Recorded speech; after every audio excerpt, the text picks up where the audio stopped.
Shalom, bienvenidos a un nuevo estudio de nuestra comunidad Benei Adon Olam, kehilatbao.cl. Ahí nos pueden encontrar, o como kehilatbao en YouTube también.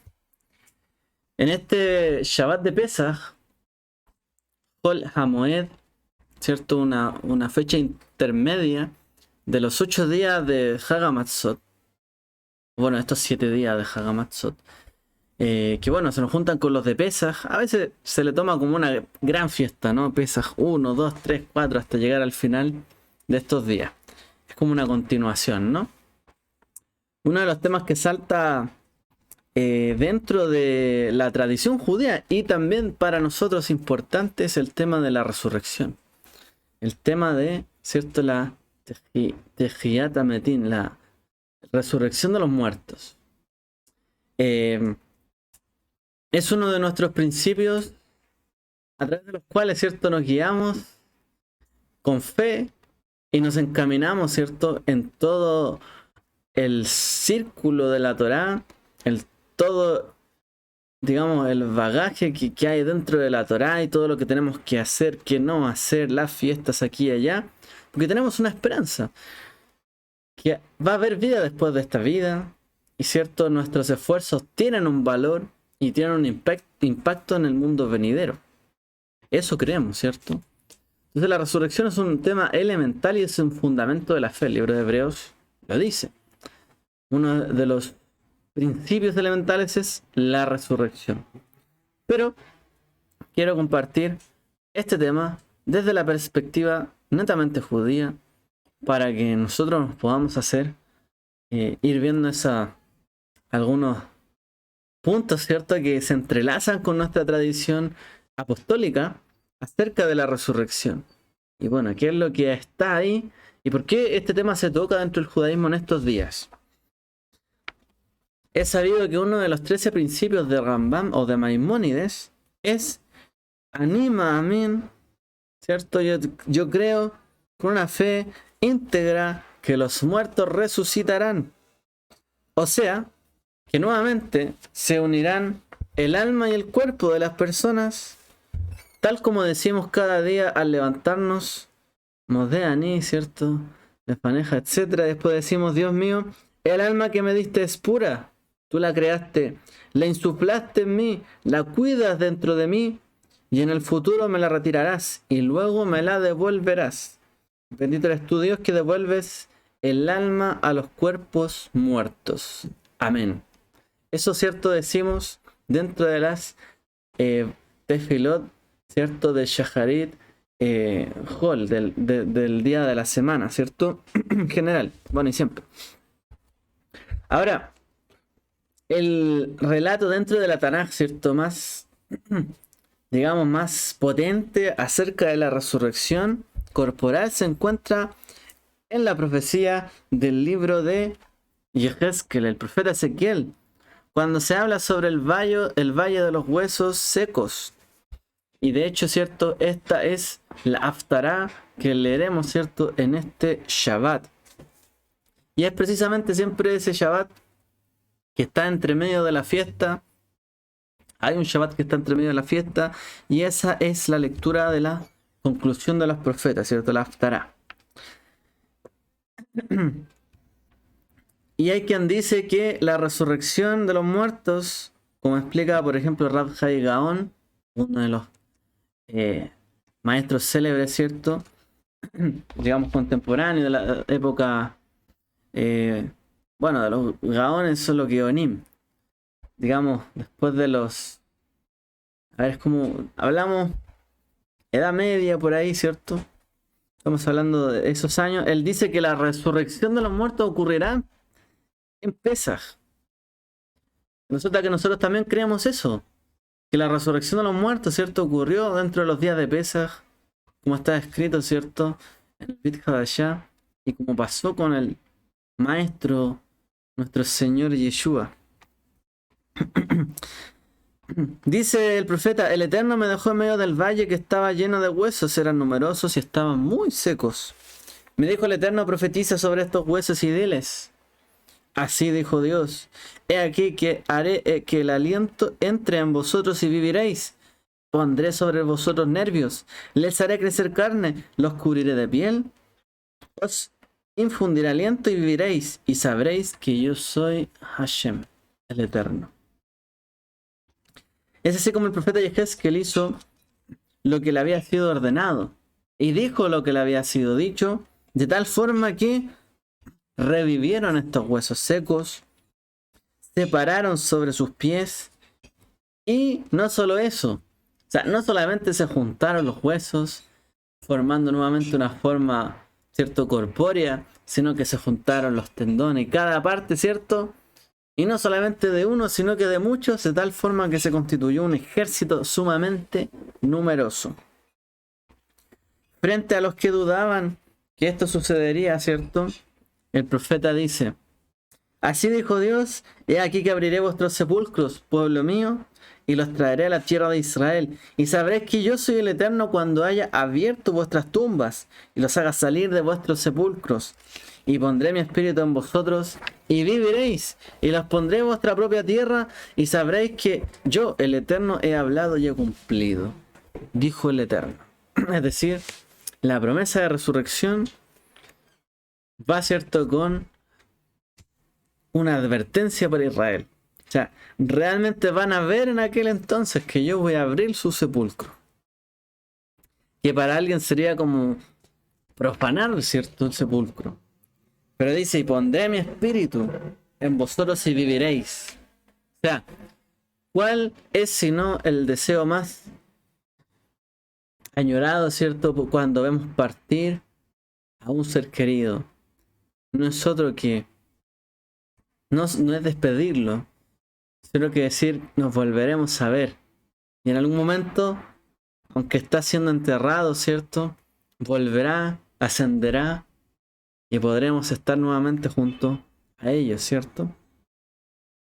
En el Talmud, en el Tratado de Sanedrín 92, se recuerda este capítulo, ¿cierto?, de Yehezkel, y comenta el nombre de Rabbi Eliezer, que al revivir cantaron alabando a Dios y luego murieron. Mientras que Rabbi Eleazar, hijo de Rabbi Yosef HaGalili, sostiene que después de revivir fueron a Israel, se casaron, tuvieron hijos e hijas. Están citando, ¿cierto?, lo que pasó en los días de Ezequiel. Entonces hay quien dice que se levantaron, alabaron a Dios y nuevamente murieron. Y otro dice que en realidad se levantaron, fueron a vivir a Israel, se casaron, tuvieron hijos, etc. Y hay otro rab que dice que ese momento se identifica en ese momento como descendiente de ellos. De hecho, hay un rab que dice que uno de sus ancestros fue precisamente revivido en los días de Ezequiel. Ahora, la opinión de un rab, ¿cierto?, sobre quiénes eran esos muertos que revivió Ezequiel, es que se trataba de los hijos de Efraín. Es decir, el hijo de Yosef, que se escaparon de Egipto 30 años antes de la salida de Israel y fueron muertos por la gente que habitaba en Gad. O sea, hay otra opinión que dice que hay de los descendientes, ¿cierto?, de José, de Efraín, hay quienes escaparon antes de la salida, ¿cierto?, de Israel y fueron muertos. Según esa explicación, ellos dicen que transcurrieron prácticamente cerca de 1000 años desde que fallecieron y todos revivieron menos uno, dicen. Y cuando el profeta preguntó el motivo, Dios le contestó que prestaba dinero cobrando interés y por eso no merecía revivir. Dicen los rabinos, ¿cierto?, en esa página del Talmud. Es decir, el único que no revivió, el usurero, que realmente no merecía revivir. Es decir, prestaba dinero cobrando interés. No le ayudaba, no le importaba, ¿cierto?, ayudar al prójimo como un acto de salvación o de ayuda, de apoyo a alguien que podía a lo mejor necesitarlo e incluso morir si no tenía que comer, sino que prefería prestar siempre con intereses, con usura. Es decir, no le importaba salvar la vida de alguien más. Por ahí va a ser toda la explicación. Ahora, el concepto judío de la resurrección es muy básico, tanto así que en la tefilá o en la amidá lo repetimos, ¿cierto?, 3 veces por día, incluso 6 veces consecutivas, donde se dice lo siguiente. Él alimenta a los vivos con favor, revive a los enfermos, libera a los presos, mantiene en su fe a los que duermen en el polvo. ¿Quién como tu dueño de la fuerza? ¿Quién se compara a ti, rey que saca la vida, hace revivir y florecer la salvación? Tú eres fiel para hacer revivir a los muertos. Bendito eres tú que revives a los muertos. Amén. Es decir, una de las promesas que proclamamos, ¿cierto? En la amidad o la oración diaria es la resurrección. Al menos se recuerda 3 veces al día. Según, ¿cierto?, el ciclo de las tefilot. La Mishnah también explica en el Tratado de Sanedrín entre aquellos que no verán el mundo venidero, y ellos citan lo siguiente: al que afirma que no habrá resurrección de los muertos en la Torá. Esto también porque tenían un conflicto, ¿no?, con los saduceos, los tzedokim, en su tiempo, los fariseos. Porque hay quien negaba, ¿cierto?, la resurrección, y los fariseos buscaban razones dentro de la Torá para decir hay resurrección. Entonces hay una afirmación que dice: aquellos que niegan la resurrección, bueno, no tendrán, ¿cierto?, parte en el mundo venidero. Aquellos que la niegan. Esto es similar, ¿no?, a una declaración que hay en el Brit Hadashah, donde se menciona que los que niegan que el Mesías ha venido en cuerpo se les llama, ¿cierto?, anticristos. Es decir, un antimesías, porque niega que Dios ha venido en carne, es decir, o sea, que Yeshua ha venido en carne. Quiere decir esto que Yeshua vino en carne y murió. Porque la carne muere. La carne no dura para siempre, la carne muere. Si él vino como hombre y murió, su carne murió.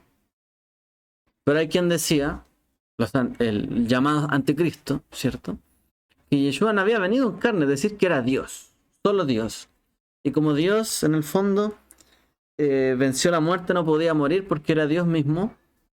Y en el fondo, de alguna forma u otra, nunca murió. O sea, ¿cómo? O sea, Dios no puede morir, ¿cierto? O sea, si no tomó forma de hombre, ¿cómo murió? Hay quien dice que era Dios, solo Dios. Pero por tanto, ¿cómo Dios en forma de o cuerpo de hombre moriría? O sea, Dios murió. O murió, ¿cierto?, Yeshua, un enviado, ¿cierto?, con el, digamos, con el espíritu del Mesías, en carne, como persona también. Como dice la misma escritura, que él, aún siendo igual a, no estimó esto como algo a lo que se aferrarse, sino que tomó forma de siervo y forma de hombre, dice. Una frase célebre, ¿no?, de la Brit Hadashah. Es decir, lo importante es que Yeshua tomó forma de hombre, y el cuerpo muere. Y por ende, si decimos que él murió y luego fue testimoniado que estaba vivo, él resucitó. Hay resurrección de los muertos. Pero aquel que niega esto es un anticristo, dice el Brit Hadashah. Es decir, niegan la resurrección. Paréntesis, ¿cierto? Sigamos. O sea, no solo al que niega le sucederá que no tendrá parte en el mundo venidero, según los sabios de Israel, sino que también al que lo acepta, pero sostiene que no está señalado en la Torá. Algo similar, ¿no?, a lo que nosotros vemos.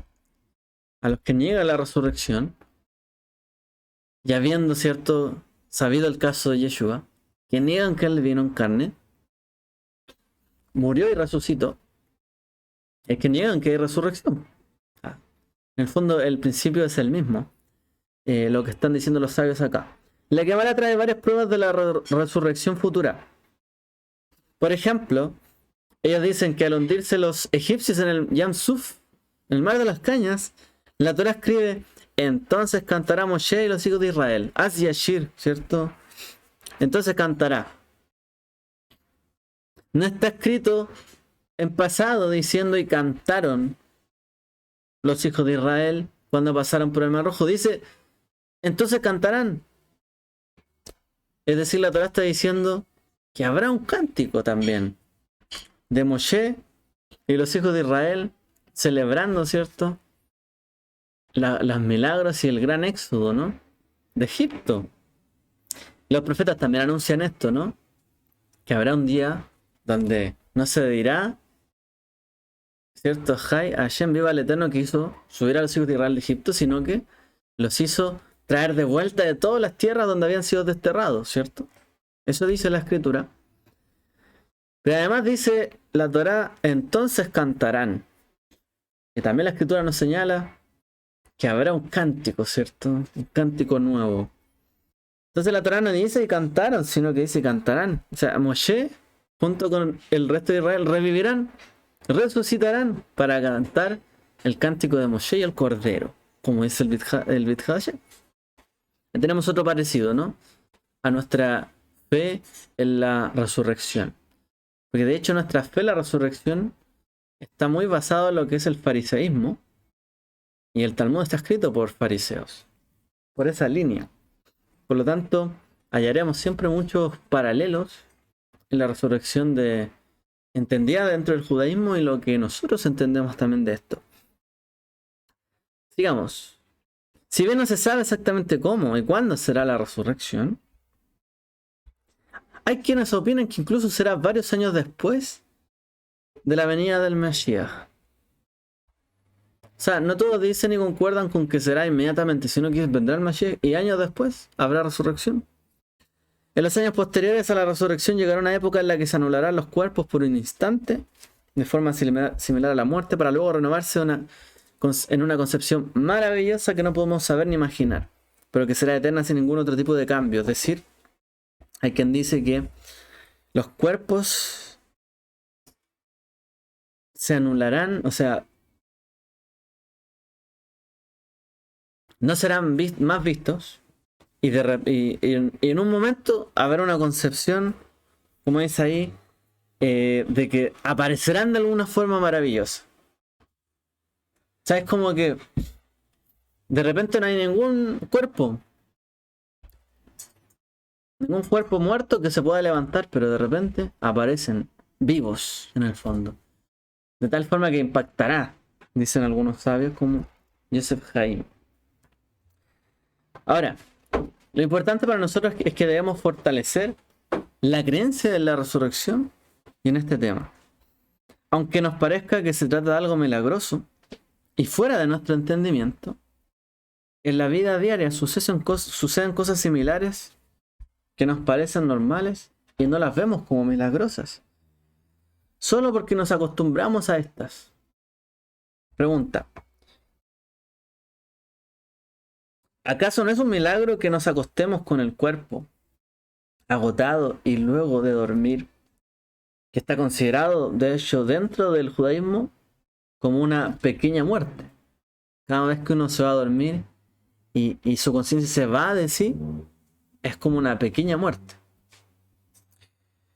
¿No es acaso un milagro que una vez que nos acostamos y luego dormimos, nos levantemos con toda nuestra fuerza? Es decir, estoy cansado, destruido, agotado, duermo y es como que muero. Pero después me levanto con energía, renovado. Cosas se me olvidaron, preocupaciones quedaron atrás, dolores pasaron, dolor físico, a lo mejor cansancio, pasó y me levanto como nuevo. Aquel que duerme bien, que duerme en sus horas respectivas. ¿Dice acaso esto no es un milagro? Claro que sí, pues un milagro. O sea, uno piensa que a lo mejor es normal, bueno, me duermo y después amanezco mejor. No es tan sencillo de asimilar. O sea, yo me acuesto mal, no hago nada, porque yo no hago nada por mi propia conciencia. No hago nada. Y luego me levanto con más energía de las que me acosté. Uno tiene entendido por la biología que es el cuerpo, el que trabaja, el que hace aquí, el que hace allá. Es un milagro. No somos conscientes, nosotros no intervenimos en esa acción de manera consciente, pero ocurre. Así también será la resurrección. No sabremos, ¿cierto?, cómo ni cuándo, y a lo mejor dormiremos con dolor, llanto, angustia, pero resucitaremos con alegría, baile, canto, júbilo, dice la escritura. Esto es una pequeña muestra de la resurrección. Si hubiera alguien que nunca ha visto sembrar y le explicaran, por ejemplo, en qué consiste. Hay alguien que nunca ha visto cómo se siembra algo. Bueno, le explica lo siguiente: se toma una semilla de un fruto, se la introduce en la tierra hasta que se pudra, ¿cierto? Y de ahí nace un árbol con hojas, flores y frutos. Imagínese usted, nunca ha visto sembrar algo y alguien le dice, no, basta con tomar este pequeño grano, ¿cierto?, de una fruta, dejarlo ahí en la tierra que se muera, absorber nutrientes, agua, y después será un árbol con frutos, hojas, sombra, etc. Alguien podría decir, pero si esto es imposible, ¿cómo algo tan pequeño se va a transformar en ese tremendo árbol? De hecho, hay árboles que son inmensos, son gigantescos. ¿Quién podría pensar que una semilla así de pequeña podría lograr algo tan grande? ¿O acaso no observamos alguna vez como un árbol con frutos y flores, lleno de savia de vida? Sin embargo, en invierno sus hojas se ponen marrones, caen, su fruto se pudre sobre el suelo. Pero en cambio después, ¿qué pasa esto en otoño? En primavera surgen brotes, aparecen hojas verdes, las frutas se irrumpen, ¿cierto? De sus semillas. ¿Cuál es la diferencia con la resurrección? Ella también sucederá, dicen los sabios. Pues, antes, ¿cierto?, de conocer la ciencia de las semillas, de los cultivos y todo aquello, imposible saber que esto va a dar un fruto, un árbol. Los sabios dicen, así también es con la resurrección. Aunque parezca algo a lo mejor imposible, una pequeña semilla, que es la vida, cuando se deja morir, ¿cierto?, y cae en la tierra, puede volver a brotar. Y aún con más fuerza. Porque uno toma una semilla de un fruto, no de un árbol entero, de un fruto. Y el árbol tiene muchos frutos, es decir, una pequeña parte del árbol puede dar otro árbol inmenso y con muchos frutos. Eso tiene que ser nuestra fe. Cuenta el Talmud una historia que el César romano, ¿cierto?, le dijo en una oportunidad a Rabban Gamliel, ¿cierto? Estamos hablando del rabino Gamaliel. Ustedes dicen que los muertos revivirán, pero ellos son polvo. ¿Acaso el polvo revivirá? Las personas son polvo. ¿Cómo va a revivir el polvo? La propia hija del César pidió permiso al Rab para contestarle a su padre. Le dijo la hija, dice el Talmud: esto se compara a dos alfareros que había en nuestra ciudad. Uno creaba con agua y el otro con barro. ¿Cuál merece mayor alabanza? El que crea con agua, le dijo el César. Ante lo que la hija le respondió: si del agua crea, del barro lo hará con más facilidad. O sea, reflexiona cómo nace un bebé de una gota que se descompone. ¿Acaso no es más milagroso que la resurrección? O sea, una pequeña gota que se descompone. Algunos traducen putrefacta. Estamos hablando, ¿cierto?, de la semilla, ¿cierto?, del hombre. Algo que cae, ¿cierto?, y se puede descomponer en tierra y ahí queda y muere. O sea, ¿cómo nace un bebé de una pequeña gota? ¿No es acaso más milagroso que la resurrección inclusive? Porque él dice, pero ¿cómo del polvo nacerá revivirá el polvo? Bueno, él le dice el ejemplo, dos alfareros. ¿Quién tiene más mérito? ¿El que hace con agua algo o con barro? Pues con agua es difícil hacer una obra de alfarería, pero en cambio con barro se le puede dar una forma. Es más fácil darle una forma a algo con barro, le explica la hija. Y esto es incluso más milagroso que la resurrección. Entender esto. También comenta el Talmud que la reina Cleopatra dijo a Rabbi Meir: sabemos que los muertos revivirán, pero ¿lo harán con sus ropas o desnudos?, pregunta ella. Muy preocupada, ¿cierto?, por la apariencia. Cleopatra. Le contestó Rabbi Meir, en esta historia, lo podemos deducir del trigo. Sí, la semilla de trigo que se entierra desnuda brota con muchas cáscaras. Los rectos que fueron enterrados con sus ropas seguramente revivirán con ellas. Responde Rabbi Meir. Es decir, no es que alguien va a resucitar. En el fondo, el justo se arropó. A lo mejor como el trigo que se entierra desnudo, ¿cierto? La semilla de trigo, pero después brota, ¿cierto? Con muchas cáscaras. Así también será el justo. No estará desnudo ni avergonzado en el fondo. Ahora, hay más historias, pero ¿qué debemos nosotros tener como mérito para alcanzar la resurrección? Alguien podría preguntarse, ¿no hay mérito? No debemos hacer mérito para alcanzar la resurrección porque Yeshua, Jesús, resucitó y en él nosotros tenemos resurrección. Es decir, no tengo que hacer mérito. Pero de hecho el libro de Hebreos se trata de los méritos. Es el libro de los méritos. El libro de los méritos del Mesías. Y en sus méritos dice que nosotros hemos sido resucitados. ¿Cierto? Pero en los méritos del Mesías. O sea, hubo alguien que hizo méritos para resucitar. El Mesías. Obedeció, siguió la voluntad del Padre. Él hizo el mérito para alcanzar la resurrección. La resurrección no es gratis y ya. Hay mérito detrás. Y por supuesto que el Mesías nos da esa opción a nosotros, ¿cierto? A través de su sacrificio y aceptar lo que Él hizo. Guiarnos luego por lo que Él nos enseñó el camino al Padre.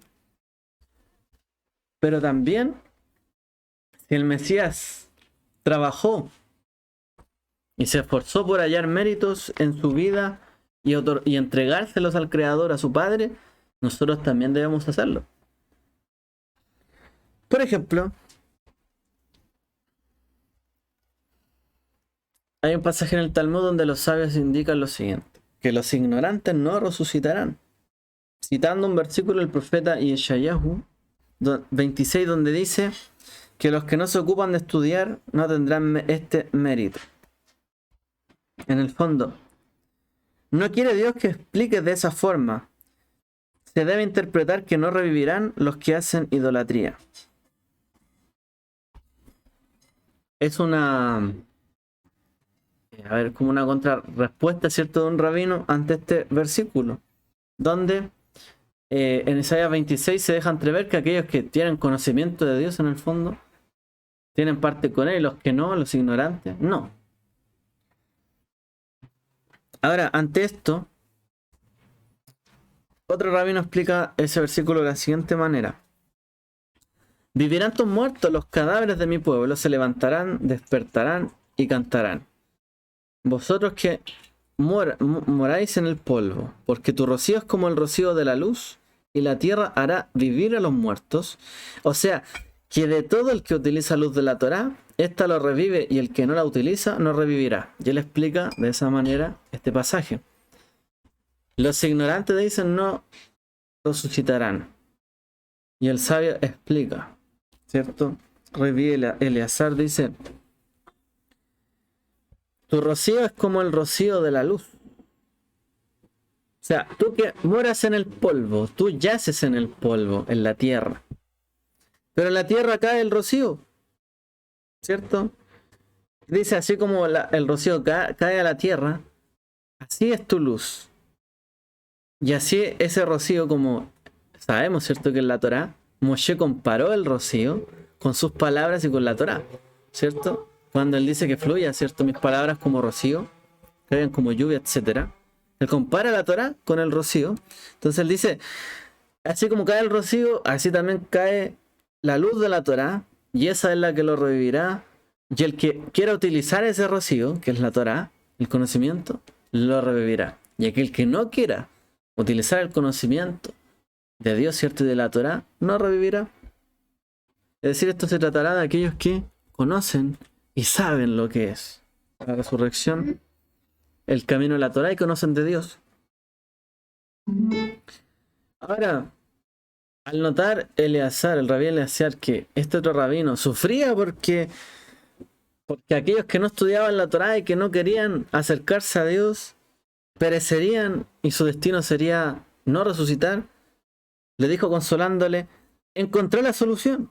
Al estar escrito que los que se pegan a Dios son los que viven y por otra parte es imposible pegarse a Él, ya que es un fuego que consume, debemos explicar que todo el que se casa a su hija, el que casa a su hija con un Tamid Jajam, un discípulo sabio, estudioso de la Torah, o el que beneficia a algún sabio con su comercio, con sus bienes, se le considera como si se hubiese pegado a la divinidad. Es decir, ellos dicen, la Torah dice, hay que cumplirlo con todo y pegarse a la Torah y a los mandamientos. Pero nadie puede apegarse completamente a ellos. En algún momento falla. Entonces el Revi encuentra una respuesta y dice, como nadie puede apegarse 100% a Dios, al menos que haga que otro se pegue en el fondo a Dios, que beneficie, ¿cierto?, a alguien, es como que se hubiese apegado a la divinidad. Y aquí es un principio importante en el fondo.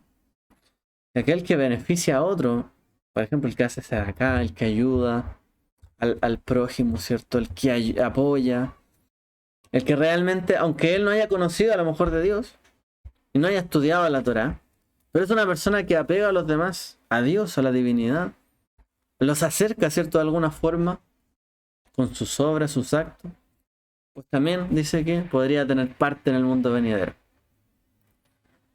También, ¿cierto?, se ajusta a lo que nosotros creemos, que realmente la resurrección no solamente... A ver, cuando hablamos de salvación, ¿cierto?, que me salvó a mí por fe, Baruch Hashem, ¿cierto?, por fe, no por obras. Pero cuando hablamos de resurrección, hablamos del día postrero, es decir, en cuanto nosotros debemos responder, porque cada uno después de recibir al Mesías tiene una vida por delante y morirá en algún momento. Pues cada uno tiene que responder también, ¿cierto? Y en el fondo acumula, por así decirlo, méritos, tiene acciones, ¿cierto?, que se tienen que acercar a lo que realmente ha creído. O sea, nadie, por así decirlo, nadie que tenga fe en Dios y que haya creído en Él, no quiera después acercarse o acercar a la gente a Dios. O sea, realmente es como que nunca hubiese creído en nada. Pero en cambio aquel que a lo mejor no ha creído inclusive, pero acerca a otro, ¿cierto?, a Dios, es como que se hubiese apegado a Dios, porque está haciendo lo justo y lo recto. Aquí es como el pasaje de Isaías también, que muchas veces dice, aquel que le ha amanecido, ¿cierto?, el que realmente ayuda al prójimo, el que tiene un corazón, ¿cierto?, que ayuda a pegar a otros, a Dios y a la vida. Hay algo interesante en esto, ¿cierto? Realmente, a veces nosotros damos todos por sentado, dentro de la fe en Yeshua, de que, bueno, yo creí, estoy listo, ¿no? Creí en Yeshua, ya estamos, todo ok. Pero hay un trabajo, por supuesto que el creyente tiene que hacer un trabajo. Este trabajo, ¿cierto?, tiene una lógica. Realmente tenemos que apegarnos a Dios.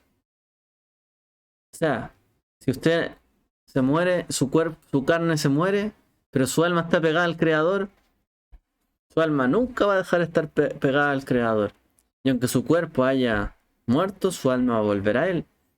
Y Él ha prometido que incluso el cuerpo va a resucitar y va a volver a Él. Para aquellos que le siguen y creen en Él. Habrá resurrección incluso del cuerpo que perece. Habrá un nuevo cuerpo. O sea, no solamente basta con que el alma vuelva a Él, como dice Proverbios, sino que también el cuerpo resucitará. Promesa de restauración de todas las cosas, ¿cierto?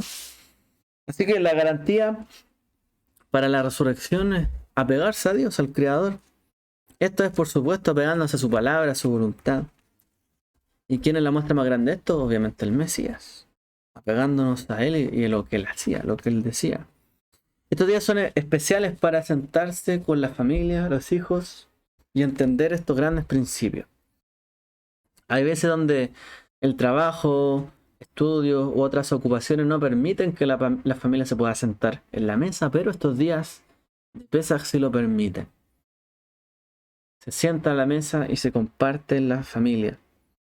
Es importante concientizar a los hijos de la importancia de lo que hacemos y de la Torá, como se hace en Pesaj, la fiesta de la resurrección, por así decirlo. Se habla a los hijos, se les inculcan los valores, se les invita a preguntar y se les enseña de la Torá. Y se les entrega esa luz de la Torá, ese rocío de la Torá. Se les da identidad y se les da esperanza, ¿cierto? De que realmente es una noche diferente y es algo para mí. Y si yo me sigo apegando a estas cosas, me sigo apegando a Dios, también tendrá vida eterna. Habrá cierta resurrección, etc. O sea, la importancia de apegarse a Dios en estos días de Pesaj y de inculcarles a los hijos es algo relevante e importante. Es la cena donde nos sentamos a su mesa. Así que lo que tenemos que hacer en estos días es fortalecer nuestra emuná en la resurrección, en lo que vendrá, en lo que acontecerá. ¿Cómo? Nombrando algunas pruebas de que la Torá, ¿cierto?, está escrito. Por ejemplo, la misma como mencionamos y dice Moshe cantará. O sea, no cantó en ese momento, cantará. Es decir, resucitará y cantará. El cántico de Moshe. De ahí se desprende, ¿no? Esa creencia. Así que realmente tenemos que estudiar las escrituras, solamente apegarnos a su conocimiento, a su Torá, a su Mesías, reflejo vivo de la Torá, ¿cierto? Porque ¿qué es el Mesías? Cumplimiento de la voluntad de Dios y de sus mitzvot y de su voluntad plena. Y eso está en la Torá. Es decir, el Mesías pudo cumplir con lo que el Eterno pidió que hiciésemos. Lo hizo. Nosotros no hemos podido hacerlo del todo, pero Él cumplió. Por lo tanto, ¿qué desafío nos deja a nosotros? Cumplirla. También, como Él lo hizo, esforzarnos para cumplirla. Ese es su legado. También, ¿cierto? Seguir sus mandamientos, lo que Él nos enseñó. Porque esta es la única garantía de pegarnos a Dios como Él lo hizo, de tener resurrección y que haya vida eterna, y escuchar en aquel entonces el shofar que levantará, ¿cierto?, a los muertos. La única garantía que tenemos es esa, pegarnos a Dios como nuestro Mashiach, el Mesías, lo hizo. Y el judío se apega a la Torá, nosotros nos apegamos al Mesías, un reflejo de la Torá. Pero finalmente todos tenemos que apegarnos a Dios, ¿cierto? Y aquel incluso que apega a otros, a Dios, con sus obras, sus acciones, también puede tener, dice los sabios, podría tener parte en. O sea, no juzguemos tampoco a las personas, porque finalmente el gran juez será el Eterno, el creador de todas las cosas. Nadie puede juzgar a alguien y decir, tú no vas a resucitar. Eso es una tontería. Lo importante es hacer el mérito, como el mérito del Mesías, ¿cierto? Para ver aquellos días, que sea motivo de gran alegría y regocijo. Así como el Eterno levantó, ¿cierto?, a su Hijo, al Mesías de entre los muertos. Que nosotros también en aquel entonces seamos levantados, que era el Eterno. Que el Eterno les bendiga. Shabbat Shalom. Moadim Lesimcha. Felices fiestas de Pesaj.